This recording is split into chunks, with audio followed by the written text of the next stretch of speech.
হাদিসে জিবরিল, আল্লাহর হাবিবকে জিবরিল এসে কিছু প্রশ্ন করলেন। ওমর ইবনুল খাত্তাব বর্ণনা করেন, প্রথমে রাসূলুল্লাহর কাছে ইসলাম সম্পর্কে জানতে চাইলেন, তারপর ঈমান সম্পর্কে। দ্বিতীয়তে আল্লাহর হাবিবকে জিবরিল জিজ্ঞেস করে, হুজুর মাল ইহসান, ইহসান কি জিনিস?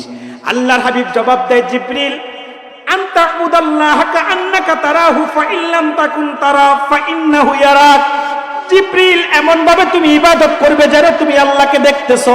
আল্লাহু আকবার। যদি তুমি আল্লাহকে না দেখো, মনে মনে চিন্তা করবে আল্লাহ আমাকে দেখতেছে। সুবহানাল্লাহ বলবেন না? আল্লাহকে দেখতে পাওয়ার জন্য যেই চোখ দরকার সেটা আমাদের নাই। একটা হলো বাসার আর একটা হলো বাসিরাত। একটা কি? বাসার।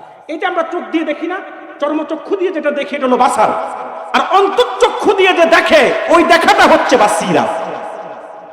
এটা আল্লাহর ওলিদের ছিল। কাদের? এজন্য তারা সেনবাগে বসেও ঢাকায় কি হয় দেখতে পেত।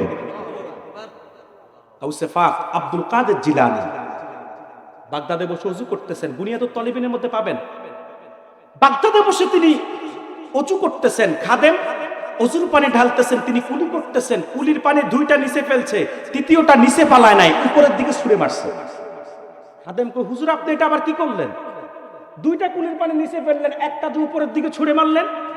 তিনি বলল, 2000 মাইল দূরে আন্দালুসি খ্রিস্টান পাদ্রী, গ্রেনাডা বিশ্ববিদ্যালয়ের প্রফেসর, খ্রিস্টান বা পাদ্রী মেয়েকে পাওয়ার জন্য তার কাছে গিয়ে বসতে বসতে বসতে বসতে চূড়ান্ত পর্যায়ে এখন আন্দালুসি খ্রিস্টান হয়ে যাচ্ছে। নাউজুবিল্লাহ।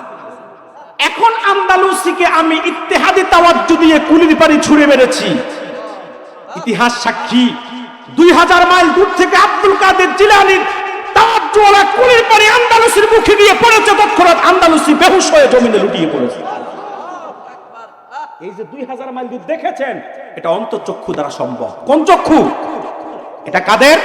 আল্লাহর ওলিদের। অন্ধরা বধিররা কোনোদিনও এই আল্লাহর ওলিদের এই যে সক্ষমতাটা, আল্লাহর দেওয়া ফজিলতটা স্বীকার করবে, বরং এই কথাগুলো বললে আমাদেরকে মাজার পূজারি বলে গালি দিবে, পীর পূজারি বলে গালি দিবে, বন্ড বলে গালি দিবে, বেদাতি বলে গালি দিবে। বলো, যত মন চাই বলো, কিন্তু মনে রাখবা আমাদেরকে গালি একটা আঙ্গুল আমাদের দিকে তুলবা তো দেখবা বাকি চারটা তোমার দিকে আছে। বেদাতের একটা তীর আমাদেরকে নিক্ষেপ করবা, বাকি চারটা তীর তোমাদের দিকে আসবে। মনে রাখবা আমাদেরকে বেদাতি বলো না। আমরা যদি তোমাদের একটা একটা বেদাত খুঁজে শুরু করে দিই, তোমাদের একটা দাঁতও খুঁজে পাওয়া যাবে না। ঠিক কিনা বলেন? যে কথা বলছিলাম, আন্দালুসিকে 2000 মাইল দূর থেকে কুলির পানি মারছেন। এই যে আন্দালুসি খ্রিস্টান হচ্ছেন, এটা দেখছেন আব্দুল কাদের জিলানী, এটা বাসান না, এটা বাসিরাত।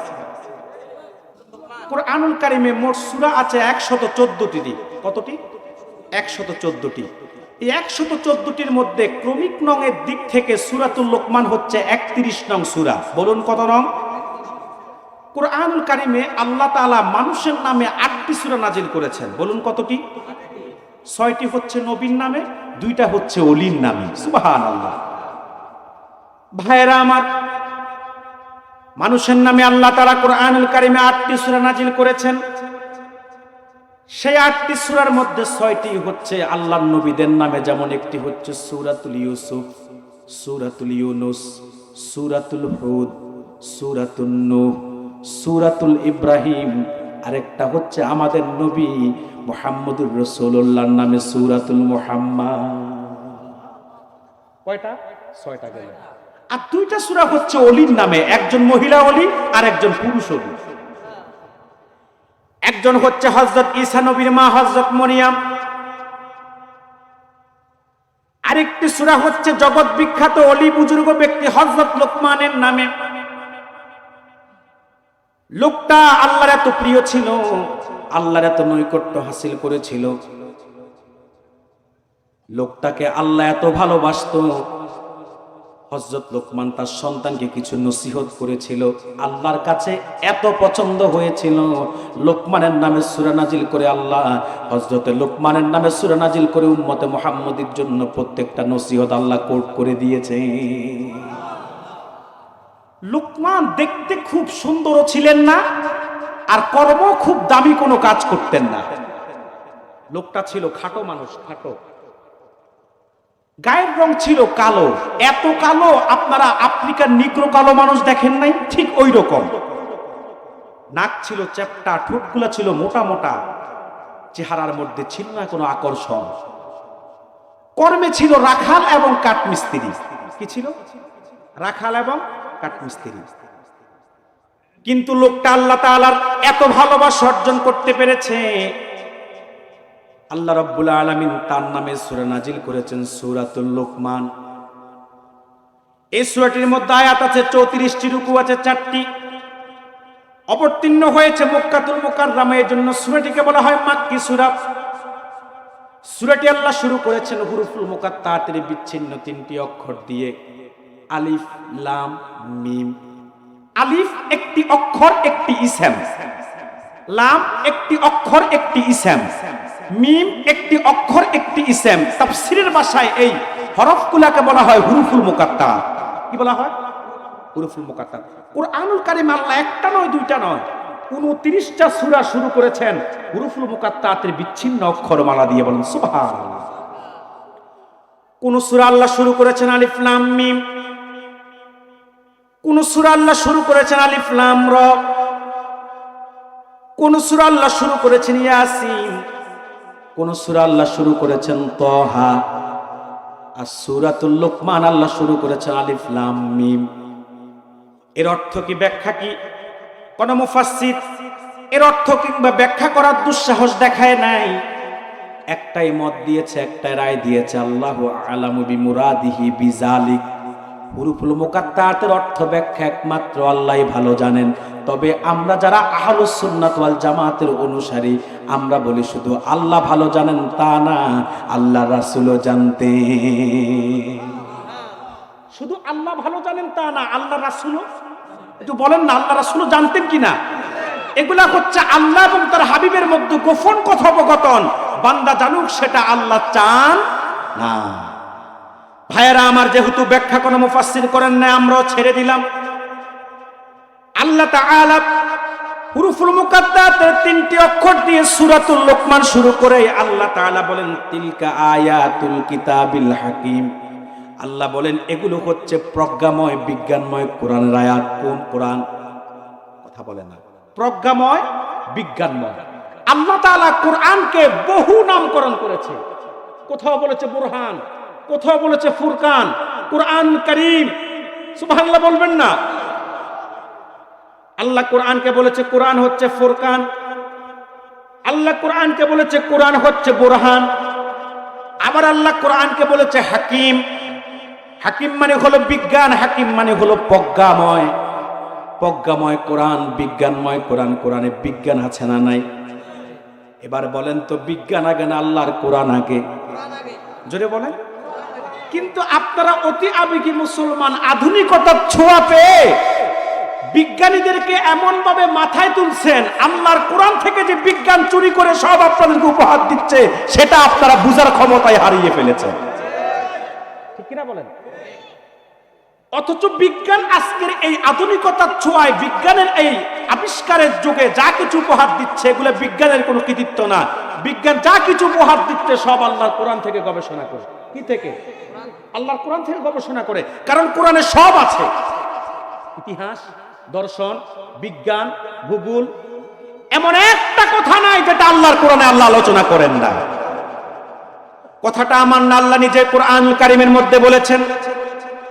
আল্লাহ তাআলা বলেন ওয়ানাজ্জালনা আলাইকাল কিতাবা তিবয়ানান লিকুল্লি শাইইন ওয়া হুদান ওয়া রাহমাতান ওয়া বুশরা লিল মুসলিমিন। আল্লাহ তাআলা বলেন ওয়ানাজ্জালনা আলাইকাল কিতাবা তিবয়ানান লিকুল্লি শাই। মুহাম্মদ সাল্লাল্লাহু আলাইহি ওয়াসাল্লাম, এই 30 পারা কোরআন আমি আপনার উপর নাজিল করেছি। তিবিয়ানান লিকুল্লি শাই, আয় কাশিফান লিকুল্লি শাই, যেখানে সকল বিষয়ের সুস্পষ্ট সমাধান আছে। আকাশের উপরের কথা আছে, তার নিচের কথা আছে, ইতিহাসের কথা আছে, বিজ্ঞানের কথা আছে। বিজ্ঞানের যত শাখা, কি ফিজিক্স, কি কেমিস্ট্রি, কি বায়োলজি, কি হিলোজি, কি কসমোলজি, কি ভূতত্ত্ব, কি নৃতত্ত্ব, একটা মানুষের ইহজাগতিক কল্যাণ এবং পরজাগতিক মুক্তির জন্য যত কথা দরকার, যত নীতি দরকার, কি অর্থনীতি, কি ব্যক্তিনীতি, কি সমাজনীতি, কি সংসার নীতি, কি রাষ্ট্রনীতি, কি পররাষ্ট্রনীতি, কি যুদ্ধনীতি, কি নারী নীতি, সব কথা আমি আল্লাহ খুলে খুলে 30 পারা কোরআনের মধ্যে বর্ণনা করেছি। তবে মনে রাখবেন, কোরআনকে বুঝতে হলে রাসূলুল্লাহর হাদিস থেকে ব্যাখ্যা নেওয়ার কোনো বিকল্প। কোরআনে সব বিষয় আলোচনা আছে, যদি তো একটা কথা আছে, সব সমস্যার সমাধান দিতে পারে, তবে ব্যাখ্যা নিতে হবে রাসূলুল্লাহর হাদিস থেকে, সুন্নাত থেকে, নতুবা আপনি কোরআনের সব কথা বুঝার ক্ষমতা রাখবেন না। আমি একটা উদাহরণ দেই। আজকে এশারের ফরজ কয় রাকাত পড়ছেন?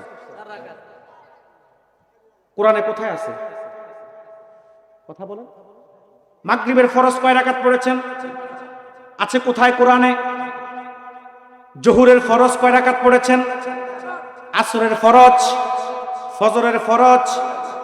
আল্লাহর কোরআনের 30 পারার একটা আয়াতের মধ্যে আপনি দেখাতে পারবেন না কোথাও আল্লাহ বলেছেন ফজরের ফরজ 2, জোহরের 4, আসরের 4, মাগরিবের 3, এশারের 4, কোথাও নাই। পাবো কোথায়? পেলাম কোথায়? রাসূলুল্লাহর হাদিসে নববীতে। আল্লাহর হাবিব বলেছে সাল্লু কামা রাআইতুমুনি সাল্লি। উম্মত নামাজ পড়ো এমন ভাবে যেভাবে দেখেছো আমি রাসূল নামাজ পড়েছি। বলেন সুবহানাল্লাহ। এজন্য সব সমস্যার সমাধান দিতে পারে আল কোরআন, কিন্তু ব্যাখ্যা নিতে হবে রাসূলুল্লাহর হাদিস এবং সুন্নাত থেকে। সেজন্য দীপ্ত কণ্ঠে আমরা বলি, রাসূলুল্লাহর উম্মত কোনোদিন আহলে কোরআন হওয়ার সুযোগ না। আসলে এখন নতুন একটা ফিতনা বের হয়েছে, আপনাদের নোয়াখালীতেও আছে, আহলে কোরআন। কি ফিতনা? আহলে কোরআন শুধু কোরআন মানে হাদিস মানে না। রাসূলুল্লাহর একটা হাদিসকে যে অস্বীকার করে নিঃসন্দেহে সে কাফের। সেখানে আহলে কোরআন দাবিদার ভণ্ডগুলা রাসূলুল্লাহ সবগুলা সহিহ হাদিসকে অস্বীকার করেছে। এরা শুধু কাফের না, এরা কট্টর কাফের। কিনা বলেন? মনে রাখবেন, বাংলাদেশ এমন এক দেশ যে দেশে সব ফিতনা আছে। ঠিক কিনা বলেন? আমি মাঝে মধ্যে বলি, সর্ব অঙ্গে ব্যথা, ওষুধ দিব কোথায়? এই দেশে ইসলামটাকে যেই পরিমাণ মানুষের কাছে বিতর্কিত করছে লেবাসধারী কিছু আলেম নামে জালেম, আর তার বদৌলতে যে ক্ষতি হচ্ছে উম্মার মধ্যে, এমন ক্ষতি তো ইহুদি নাসারা খ্রিস্টানরাও করার সুযোগ পায় না। ইহুদি নাসারা খ্রিস্টানরা কি করেছে? এই উম্মাকে কনভার্ট করে ইসলাম থেকে দূরে সরানোর জন্য বদসুরুতে চেষ্টা করে যাচ্ছে, কিন্তু জাতি শয়তান চিনে বিদায় তাদের প্রভাবে প্রভাবিত হয় না। ঠিক কিনা বলেন? কিন্তু আলেম নামদারি জালেমগুলা যখন উম্মাকে কনভার্ট করার জন্য লেবাসধারী চেষ্টা করে, মুখোশ পরিয়ে চেষ্টা করে, তখনই আমাদের কষ্ট বেড়ে যায়। ঠিক কিনা বলেন? আপনি বলেন তো, যেই নবী না হলে পৃথিবীর কিচ্ছু সৃষ্টি হতো না, যেই নবী না হলে কুল কায়নাত কিচ্ছু আল্লাহ সৃষ্টি করতেন না, আজকে সেই নবীকে নিয়ে পর্যন্ত উম্মতের মধ্যে ফিতনা সৃষ্টি করে দিয়েছে আলেম নামের জালেমরা। কিনা বলেন? ভাইয়েরা আমার, সেজন্যই বলছি, সব সমস্যার সমাধান দিতে পারে আল কোরআন, তবে ব্যাখ্যা নিতে হবে নূর নবীর হাদিস এবং সুন্নাত থেকে। কথা বলছেন না কেন? তো এই কোরআন এমন একটা কিতাব যেখানে ইতিহাস, বিজ্ঞান, দর্শন, ভূগোল এমন একটা সাবজেক্ট নাই যেটা আল্লাহ আলোচনা করেন নাই। বিজ্ঞানের কথাও আছে, ইতিহাসের কথাও আছে। এজন্যই আল্লাহ বলেছেন তিলকা আয়াতুল কিতাবিল হাকিম। এটা হচ্ছে, এগুলো হচ্ছে বিজ্ঞানময়, প্রজ্ঞাময় কোরআনের আয়াত। তার মানে কোরআনের মধ্যেও বিজ্ঞান আছে। আজকে যা কিছু বিজ্ঞান আমাকে আপনাকে উপহার দিচ্ছে, এটা বিজ্ঞানের কোনো কৃতিত্ব নয়, এটা আল্লাহর কোরআনকে গবেষণা করেই তারা পেয়ে যাচ্ছে। বলবেন হুজুর তারা পায়, আমরা কেন পাই না? প্রশ্ন আসে না? কারণ আমরা তো গবেষণা করি না। করেন গবেষণা? আল্লাহ বলছে কোরআন থেকে জিকির নিতে, ফিকির নিতে। আল্লাহ কোরআনের জিকিরের কথা বলছে, ফিকিরের কথা বলছে। আমরা মুসলমানরা জিকির করতেছি আর অলি হচ্ছি, আর বেঈমানরা জিকির নেয় নাই, ফিকির নিয়েছে। এজন্য বড় বড় দার্শনিক আর গবেষক, বিজ্ঞানী তারা হচ্ছে।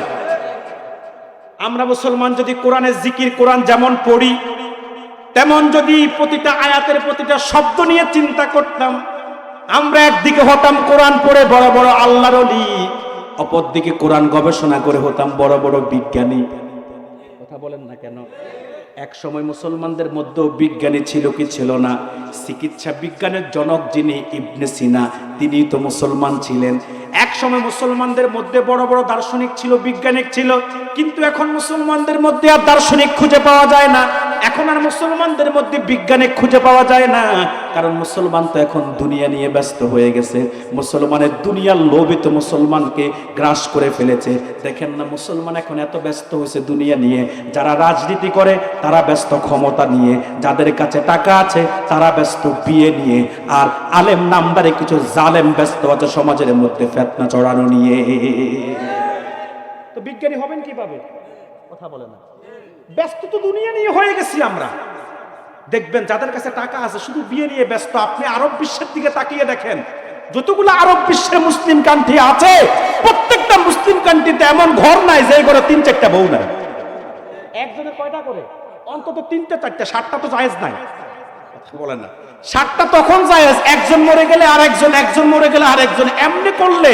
কিন্তু একসাথে 4টার বেশি রাখা জায়েজ নাই। তো আরব বিশ্বের বাংলাদেশে না আপনারা 1টার বেশি 2টা করলে বিপদে পড়ে। 1টার বেশি যদি 2টা করে তো চা দোকানে যাওয়া যায় না, সমাজে বের হওয়া যায় না, লজ্জা। কথা বলে না। আমার দেশে দেখবেন জেনা করে, ব্যভিচার করে, চুরি চামারি লম্পাট্ট করে, ইফতিজিং দর্শন করে, নারীদেরকে বিভিন্নভাবে উত্তপ্ত করে, সমাজের মধ্যে জেনা ব্যভিচারকে চড়িয়ে দেয়, সমাজের মধ্যে জেনা ব্যভিচারের সাথে সম্পৃক্ত হয়, নারীদের সম্ভ্রমিত্তনকে হয়রান করে। তাতে দেখবেন কারো কোনো মাথা ব্যথা নাই। একটা মানুষ যৌবনের চাহিদা 2টা বিয়ে করলেই দেখবেন তাকে নিয়ে সমালোচনা শুরু হয়ে যায়।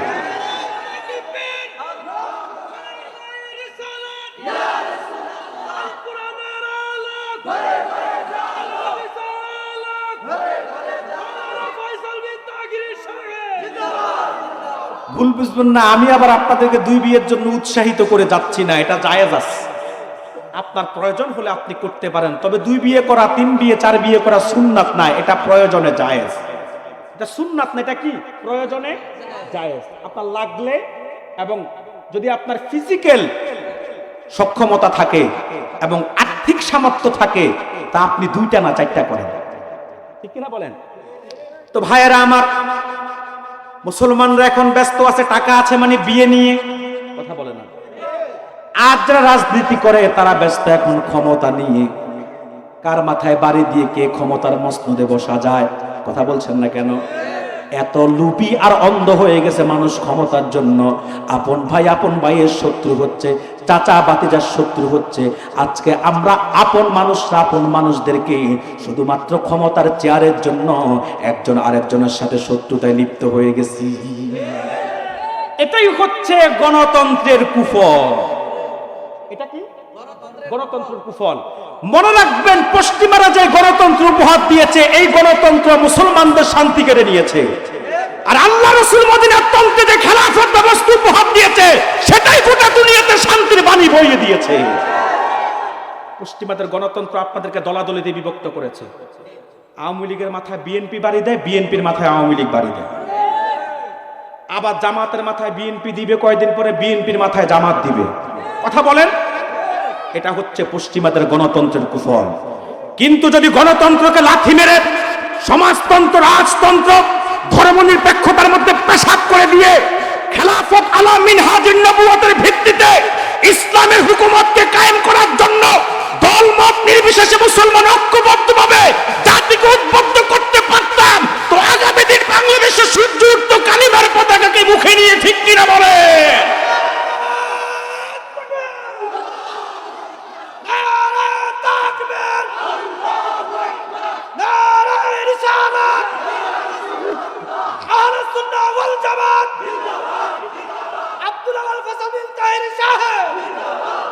সম্মানিত সুধী, যে কথা বলছিলাম, মুসলমানরা ব্যস্ত কি নিয়ে? টাকা থাকলে বিয়ে নিয়ে, রাজনীতি করলে ক্ষমতা নিয়ে। আর আলেমদের মধ্যে কিছু সংখ্যক আলেম আছে সমাজের মধ্যে ফিতনাবাজি নিয়ে। একটা দুঃখ বলে যাই আপনাদেরকে, ঠনার পাড়ের মানুষকে। আমি তো আপনাদের দূরের না, কাছের মানুষ।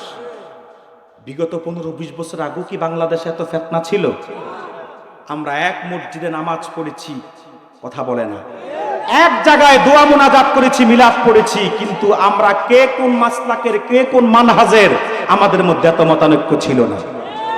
কিন্তু বর্তমানে ঘরের বিছানা থেকে মসজিদের মিম্বর পর্যন্ত এমন একটা সেক্টর খুঁজে পাবেন না যেখানে ফিতনা নাই। নামাজ পড়বেন, মসজিদে যাবেন, সেখানে ফিতনা দিয়ে ভরে দিয়েছে, হাত বুকে বাঁধবেন না, নাভির উপরে বাঁধবেন, কথা বলে না। রফুল ইয়াদাইন করবেন কি করবেন না, আমিন কি আস্তে বলবেন না জোরে বলবেন, কতটুকুন ফাঁকা হয়ে দাঁড়াবেন। এই ফিতনা তো গত 15-20 বছর আগে ঠোনার পাড়ে ছিল না, কথা বলছেন না কেন?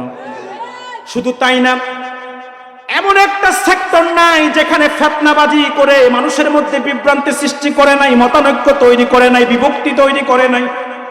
ঘরের বিছানায় যাবেন, স্ত্রীর সাথে ঘুমাবেন, সেখানেও এখন ফতুয়াবাজি করে ফিতনা লাগাইয়া দিছে, কথা বলছেন না কেন? সব কথা আমি খোলামেলা বলতে পারছি না, তবে মনে রাখবেন, যারা উম্মতে মুসলিমার মধ্যে মতানৈক্য সৃষ্টি করেছে, বিভক্তি সৃষ্টি করেছে, সেদিন বেশি দূরে নয়, আহলুস সুন্নাত ওয়াল জামাতের অনুসারীরা যখন সব মতানৈক্য ভুলে গিয়ে ঐক্যবদ্ধ হয়ে যাবে, ইহুদি নাসারাদের দালাল এজেন্ডাগুলা এদেশ থেকে আবার বিতাড়িত হয়ে যেতে বাধ্য হয়ে যাবে। তো ভাইয়েরা আমার, আমরা এখন বিজ্ঞানী কেন হতে পারি না? আমরা তো এখন গবেষণা করি না, কথা বলছেন না কেন?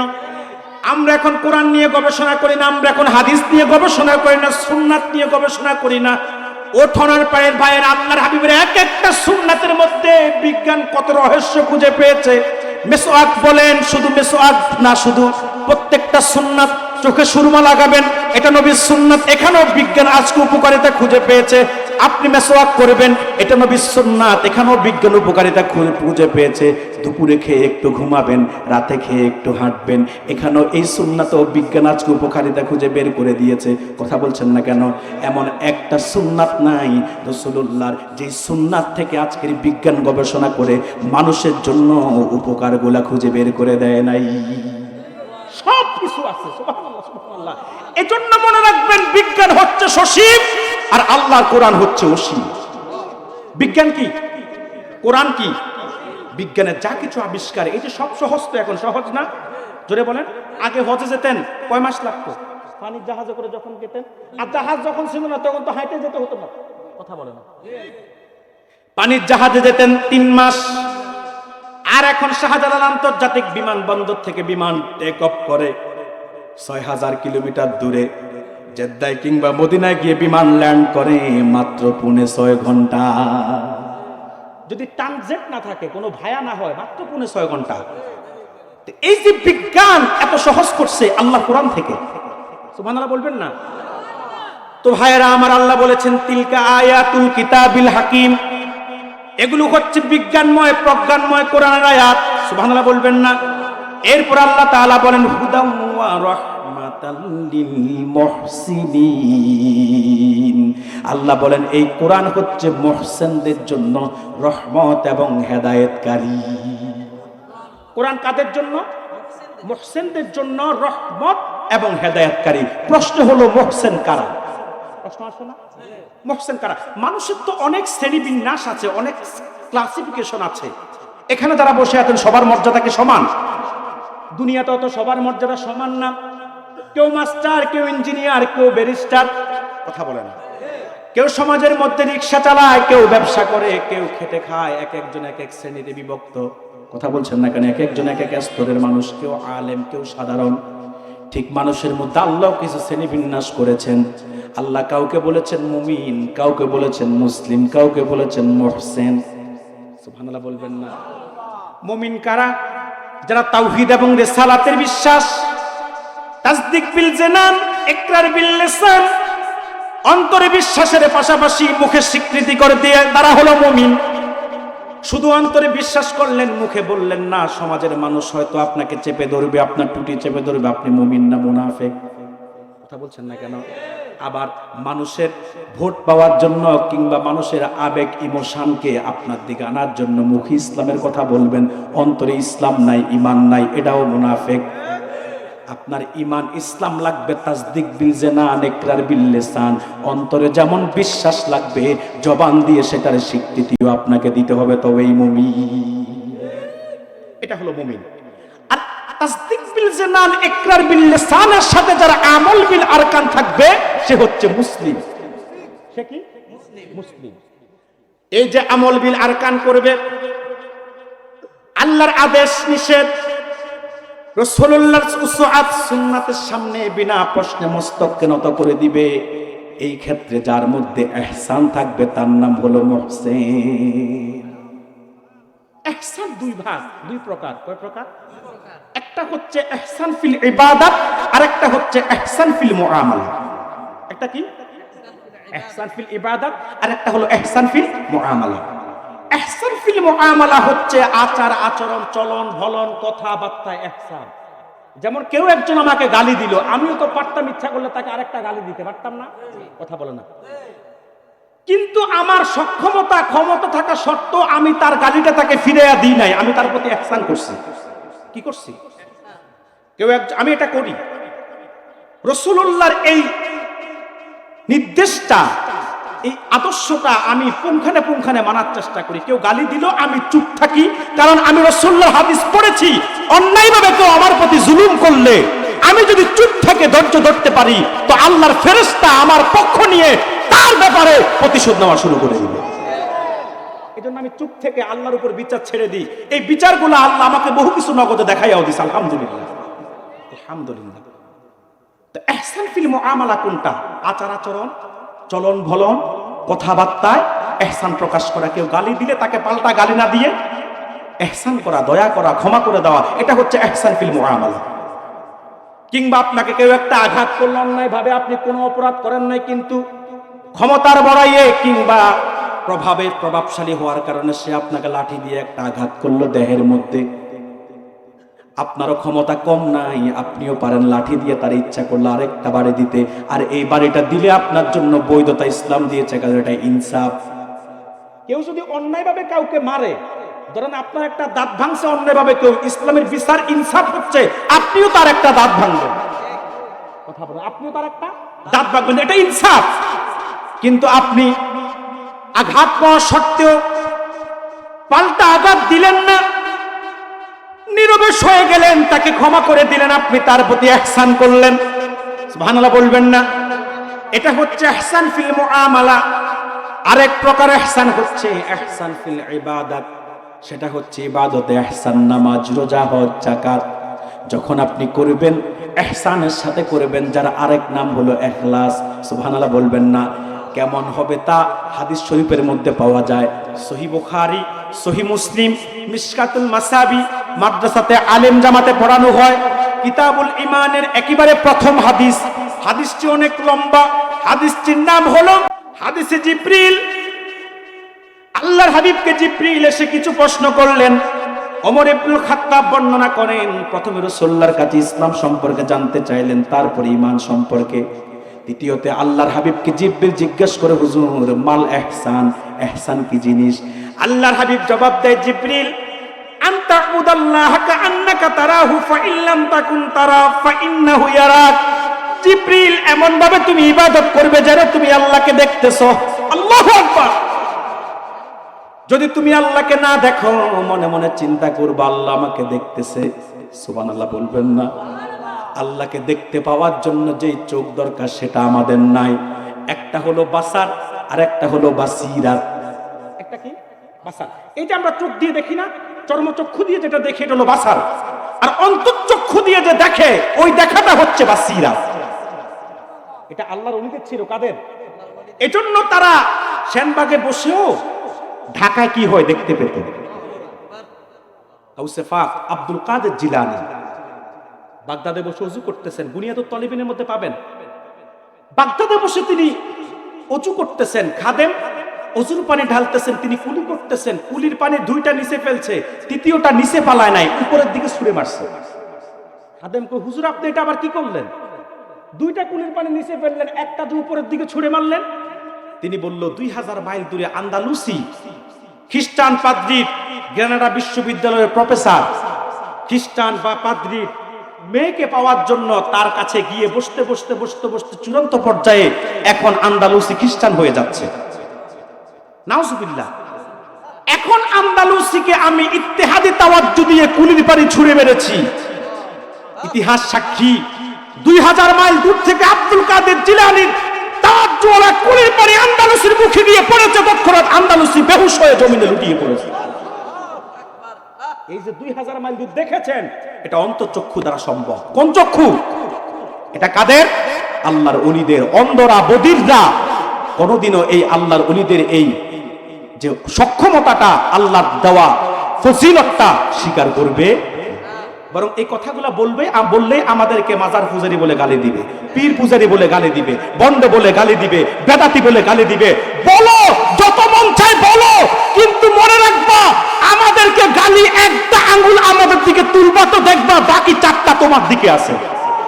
বেদাতের একটা তীর আমাদেরকে নিক্ষেপ করবা, বাকি চারটা তীর তোমাদের দিকে আসবে। মনে রাখবা আমাদেরকে বেদাতি বলো না। আমরা যদি তোমাদের একটা একটা বেদাত খুঁজে শুরু করে দিই, তোমাদের একটা দাঁতও খুঁজে পাওয়া যাবে না। ঠিক কিনা বলেন? যে কথা বলছিলাম, আন্দালুসিকে 2000 মাইল দূর থেকে কুলির পানি মারছেন। এই যে আন্দালুসি খ্রিস্টান হচ্ছেন, এটা দেখছেন আব্দুল কাদের জিলানী, এটা বাসান না, এটা বাসিরা। আপনারা কি আমার কথা রাগ করতেছেন?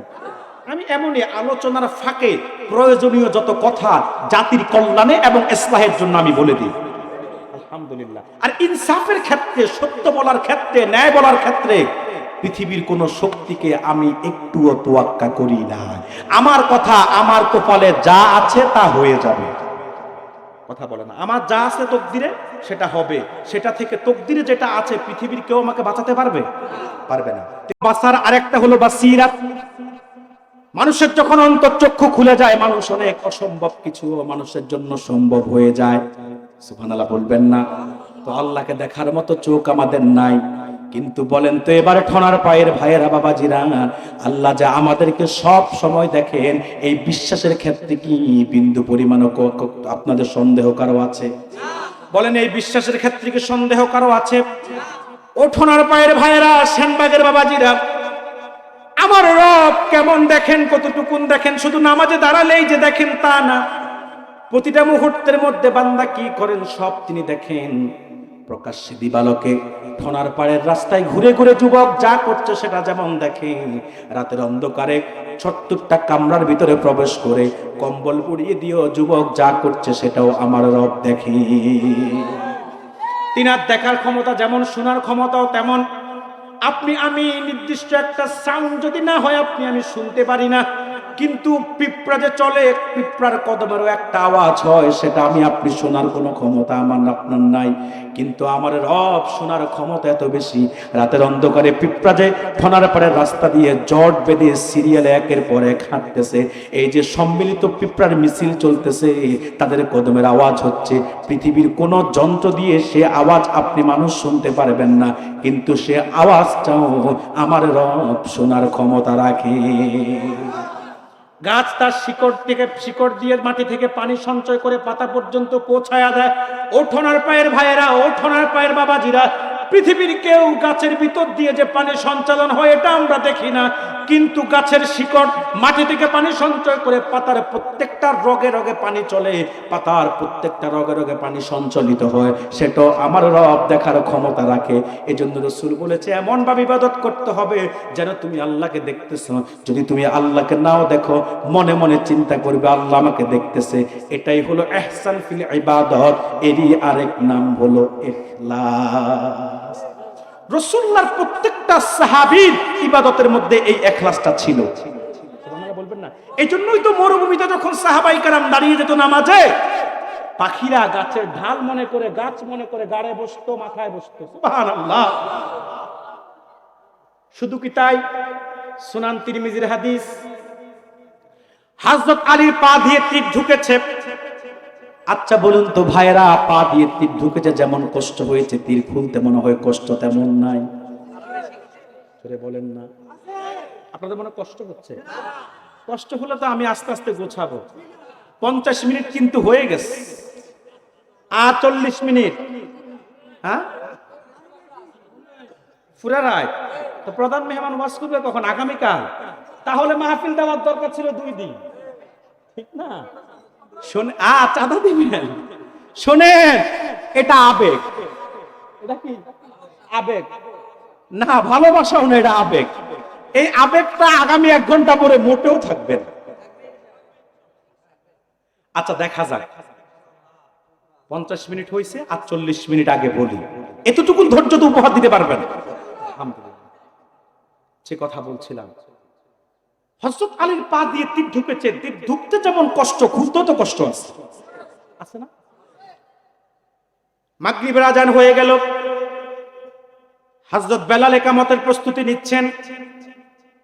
আল্লাহর হাবিব একজন সাহাবীকে ডাক দিয়ে বলল, সাহাবী তুমি পিছনে দাঁড়াও, কাতারের পিছনে দাঁড়াও, আলীর পিছনে। আলী যখন নামাজের নিয়ত বেঁধে ফেলবে, আলীর পা থেকে তীরটা খুলে নিও। হাদিস সাক্ষী, নামাজ যত আলীর পা থেকে তীর খুলে নিল, নামাজে ইখলাসের কারণে আলী একটুও টের পায় নাই। উসুদুল গবা ফি মারিফাতিস সাহাবা, একটা হাদিসের কিতাব, এটা মাদ্রাসাতে পড়ানো হয়। হাদিস সাক্ষী, উসুদুল গবা ফি মারিফাতিস সাহাবাতে হাদিস এসেছে, আল্লাহর হাবিবের সাহাবীদের ইখলাস কেমন ছিল ইবাদতে। মদিনাতুল মুনাওয়ারা হিজরতের পরে রাসূলুল্লাহ ৮০টার বেশি জিহাদ করেছে। কয়টা জিহাদ বিশ্বাস করেন আপনারা? কথা বলে না। আমার দেশে তো জিহাদের কথা শুনলে অনেকে নাক ছিটকায়, বিশেষ করে যারা পশ্চিমাদের কাছে মাথা বিক্রি করছে, তারাই জিহাদের কথা শুনলে নাক ছিটকায় আর কপালের চামড়া কুঁচকে ফেলে। আমরা সন্ত্রাসী বিশ্বাসী না, কিন্তু কেতালে বিশ্বাসী। কথা বলে না। আমরা সন্ত্রাসী বিশ্বাসী না, কিন্তু জিহাদ ফি সাবিলিল্লাহতে বিশ্বাসী। আল্লাহ দ্বীনের জন্য, দ্বীন প্রতিষ্ঠার জন্য, হুকুমতে কোরআনের জন্য যদি কোনদিন বুকের রক্ত ঢেলে বেঈমানের মাথা নিয়ে এবং নিজের মাথা নিয়ে যদি জিহাদ করতে হয়, প্রয়োজনে মুসলমান সাথে করতে প্রস্তুত আছে।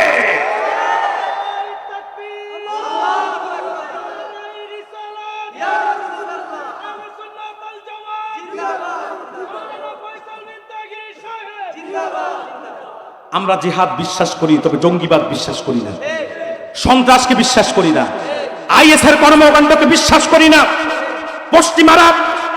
পশ্চিমারা ইনসাফ অন্যায় প্রতিষ্ঠান নামে যে হানাহানি কাটাকাটি যুদ্ধ পৃথিবীতে লাগিয়ে রেখেছে, আফগান কাশ্মীর বারবার মধ্যে যা কিছু হচ্ছে, এটা সন্ত্রাস, এটা জঙ্গিবাদ।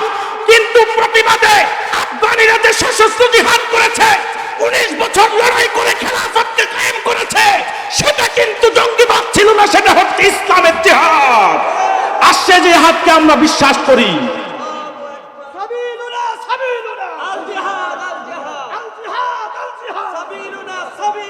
সম্মানিত সুধী, আমরা জিহাদে বিশ্বাসী, কেতালে বিশ্বাসী, তবে সন্ত্রাস আর জঙ্গিবাদে বিশ্বাসী না। ঠিক কিনা বলেন? রাসূলুল্লাহ নূরের জামানা মদিনাতুল মুনাওয়ারায় 10 বছরে 80টার বেশি জিহাদ হয়েছে। কোন এক যুদ্ধে আল্লাহ তাআলা তার হাবিবকে এবং সাহাবায়ে কেরামকে মহাবিজয় দান করেছিলেন। রাসূলুল্লাহ সাহাবায়ে কেরামদেরকে নিয়ে যুদ্ধ শেষ, বিজয়ের মালা নিয়ে রাসূলুল্লাহ মদিনাতুল মুনাওয়ারার দিকে রওনা হয়েছেন। প্রতিমধ্যে সন্ধ্যা নেমে আসলো, রাত হয়ে গেল। আল্লাহর হাবিব একটা পাহাড়ের উপর থাকার মধ্যে অবস্থান করলেন। সাহাবীদেরকে ডাক দিয়ে বলল, সাহাবীরা শোনো, রাতটাই উপত্যকাতে কাটিয়ে দিব। রাসূলুল্লাহ তাবু গাড়লেন। আজ সাহাবীদেরকে ডাক দিয়ে বলল, সাহাবীরা, এত বড় কাফেলা, শত্রুপক্ষ যে কোনো সময় আক্রমণের সম্ভাবনা থাকতে পারে, এজন্য সবাই ঘুমিয়ে গেলে চলবে না, 2-1 জনকে জাগ্রত থাকতে হবে। কে পাহারা দিবে জাগ্রত থেকে গোটা কাফেলাটাকে? একজন আনসার আর একজন মুহাজির। আনসার সাহাবীর নাম ছিল আব্বাদ ইবনে বিশির। 2 জন রাজি হয়ে গেল, হুজুর আজকে গোটা কাফেলাটাকে আমরা পাহারা দিব রাত জেগে। 2 জন উপত্যকার মুখে চলে গেল। অপর দিকে যে যুদ্ধে রাসূলুল্লাহ বিজয় অর্জন করেছে, ইসলামের বিজয় হয়েছে, সাহাবীদের হাতে এক কাফেরের স্ত্রী হত্যা হয়েছিল। কাফের যুবক যখন বাড়িতে এসে স্ত্রীর হত্যার কথা শুনলেন, তলোয়ার নিলেন, তীর নিলেন, ধনুক নিলেন এবং সে শপথ করলেন, আজকে আমি মুহাম্মদের সাহাবীদের থেকে প্রতিশোধ না নিয়ে আমি বাড়ি ফিরব না। প্রতিশোধের নেশায় কাফের যুবক বাড়ি থেকে বের হয়ে গেলেন। অপরদিকে 2 জন সাহাবী জাগ্রত অবস্থায় উপত্যকার মুখে চলে গেলেন। কেমন ভ্রাতৃত্ব সাহাবায়ে কেরামদের মধ্যে! বলল, ভাই, একসাথে 2 জন খালি খালি রাত কাটিয়ে দিয়ে কি লাভ? তার চেয়ে ভালো একজন প্রথমে জাগি, আরেকজন শেষে জাগবো। 2 জনের রাতটা ভাগ করে রাত্রি জাগরণ করি, গোটা কাফেলাটাকে পাহারা দিই, তাহলে তোমারও কিছু ঘুম হবে, আমারও কিছু ঘুম হবে, কাজটাও সেরে যাবে। হযরত আব্বাদ ইবনে বিশিরের সময় যখন আসলো, হযরত আব্বাদ ইবনে বিশির চিন্তা করলেন, খালি খালি রাত কাটিয়ে দিয়ে কি লাভ? তার চাইতে ভালো আমি তাহাজ্জুদের সালাতটা পড়বো, জোরে জোরে কোরআন তেলাওয়াত করি। দুশমন কোরআন তেলাওয়াতের আওয়াজ শুনলে ভয়তে কাছে আসবে না, ভাববে সাহাবীরা এখনো জাগ্রত আছে। কিন্তু তার চিন্তার সাথে পরিস্থিতি প্রেক্ষাপট সম্পূর্ণ ব্যতিক্রম ছিল। তিনি জোরে জোরে কোরআন তেলাওয়াত করছেন, আর যে কাফের যুবক আঘাত করতে এসেছে, প্রতিশোধের নেশায় ঘুরছে, সে ছিল তীরন্দাজ। আন্দাজ করে তীর মারলে তার তীর কখনো ভুল কিংবা নিশানাকে আপনার নিশানা ভুল করতো না। কাফের যুবক আন্দাজ করে কোরআন তেলাওয়াতকে লক্ষ্য করে তীর মারলেন। অব্যর্থভাবে তীরটা সাহাবীর সিনা দিয়ে প্রবেশ করলো, পিঠ দিয়ে বের হয়ে গেল। কিন্তু আমি আপনি হইলে তো চিল্লায়া গোটা ঠনার পায়ের মানুষকে এক জায়গায় আনতাম। আমার নূর নবী সাহাবী একটুও নড়লেন না, কোরআন তেলাওয়াত সাহাবী বন্ধ করলেন না।